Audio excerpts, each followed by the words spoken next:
بہت ہی دلچسپ واقعہ ہے. نبی صلی اللہ علیہ وسلم جب مسجد نبوی میں تشریف لائے، آپ نے دیکھا کہ ثمامہ بن اسال مسجد کے ایک ستون کے ساتھ بندھا ہوا ہے. اسے اس حالت میں دیکھ کر آپ نے ارشاد فرمایا، کیا تم جانتے ہو کہ تم نے کسے گرفتار کیا؟ کیا جانتے ہو کہ تم نے کسے گرفتار کیا؟ سب نے کہا، یا رسول اللہ، ہمیں تو علم نہیں. آپ نے فرمایا، یہ تو ثمامہ بن اسال ہے، اب اس کے ساتھ حسن سلوک سے پیش آنا. گھر میں جو کھانا ہے وہ ثمامہ کے لیے بھیجا جائے. پھر آپ نے حکم دیا کہ میری اونٹنی کا دودھ صبح و شام اس کو پلایا جائے. اصل میں یہ عرب کے سرداروں میں سے تھا، قبیلہ بنو حنیفہ کے سرداروں میں سے. ایسا سردار تھا کہ جس کے حکم کو کبھی بھی ٹالا نہیں جاتا تھا. آپ کے حکم کی فوراً تعمیل کی گئی. پھر نبی صلی اللہ علیہ وسلم ثمامہ بن اسال کی طرف متوجہ ہوئے تاکہ اسے اسلام قبول کرنے کی دعوت دیں. آپ نے بہت مشفقانہ انداز میں دریافت کیا، ثمامہ کیا رائے ہے، کیا خیال ہے تمہارا یعنی اسلام کے بارے میں؟ جواب دیا، بہتر ہے. اگر آپ مجھے قتل کر دیں تو یقیناً ایک ایسے شخص کو قتل کریں گے جس نے آپ کے صحابہ کا خون بہایا. اگر آپ معاف کر دیں تو ایک قدردان پر مہربانی ہوگی. مال چاہیے تو جس قدر فرمائیں آپ کی خدمت میں پیش کر دیا جائے گا. رسول اللہ صلی اللہ علیہ وسلم تشریف لے گئے. انہیں 2 دن تک اسی حالت میں رہنے دیا، لیکن کھانا پانی اور دودھ باقاعدگی سے انہیں ملتا رہا. آپ نے فرمایا، ثمامہ کیا خیال ہے، یعنی پھر اسلام کی دعوت دی. انہوں نے کہا، بات تو وہی ہے جو پہلے کہہ چکا ہوں. اگر آپ معاف کر دیں تو قدردان پہ مہربانی کریں گے، قتل کر دیں تو ایسے شخص کو قتل کریں گے جس نے آپ کے ساتھیوں کا خون بہایا. مال چاہیے تو جتنا آپ چاہیں پیش کر دیں گے. آپ صلی اللہ علیہ وسلم نے اب بھی اسے اسی حالت میں رہنے دیا. 3 دن تشریف لائے اور پھر پوچھا، ثمامہ کیا خیال ہے؟ کہا، میری رائے وہی ہے جو پہلے عرض کر چکا ہوں. نبی صلی اللہ علیہ وسلم نے صحابہ کو حکم دیا، اسے آزاد کر دو. یعنی نہ مال لیا اور نہ ہی بدلہ لیا خون کا، بلکہ آزاد کر دیا. ثمامہ آزاد ہونے کے بعد مسجد نبوی سے نکل کر ایک طرف چل دیے. مدینہ منورہ کی ایک جانب بقیع کے نزدیک ایک نخلستان تھا. وہاں ایک مقام پہ پانی بھی جمع تھا.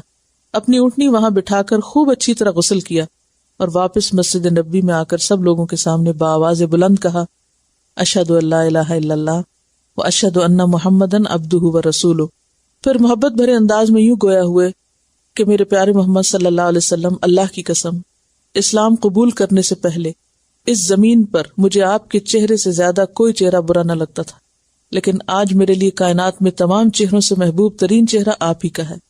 اللہ کی قسم، آج سے پہلے آپ کا یہ شہر دنیا کے تمام شہروں سے زیادہ برا لگتا تھا، اور آج مجھے یہ شہر تمام شہروں سے زیادہ محبوب لگتا ہے.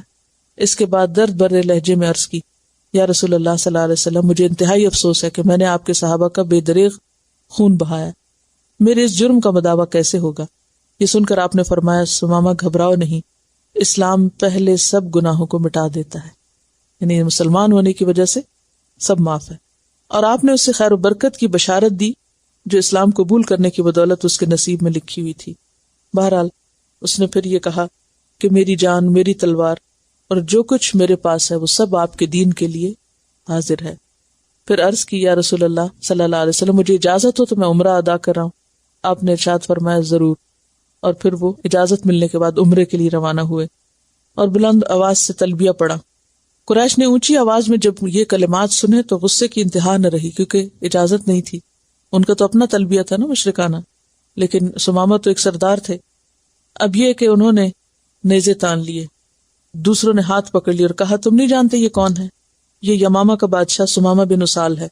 بخدا اگر تم نے اسے کوئی تکلیف دی تو یہ قوم تمہاری اقتصادی مدد بند کر دے گی اور ہم بھوکے مر جائیں گے.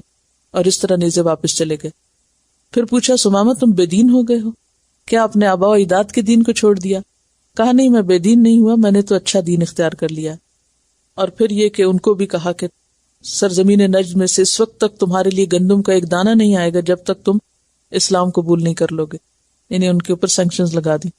ثمامہ بن اسال نے قریش کے سامنے بالکل اسی طرح عمرہ ادا کیا جس طرح نبی صلی اللہ علیہ وسلم نے تعلیم دی تھی. عمرہ ادا کرنے کے بعد اللہ کی راہ میں جانور قربان کیے اور اپنے ملک کی طرف روانہ ہو گئے. وہاں پہنچ کے سب سے پہلے یہ حکم دیا کہ قریش کی اقتصادی مدد بند کر دی جائے. اور ہوا یہ کہ ان کا کھانا پینا بند ہوا، قحط ہو گیا. پھر نبی صلی اللہ علیہ وسلم کی سفارش سے دوبارہ وہ غلہ جو تھا وہ جاری ہوا. اور پھر یہ کہ زندگی بھر وہ آپ صلی اللہ علیہ وسلم کے دین کے وفادار رہے. اور جب مسلمہ کذاب نے نبوت کا دعویٰ کیا تو ثمامہ مسلمہ کے ایک مقابلے پہ آئے. اور پھر یہ کہ اپنی قوم کو اسلام کی دعوت دی اور اسلام ہی کی حالت میں دنیا سے رخصت ہوئے.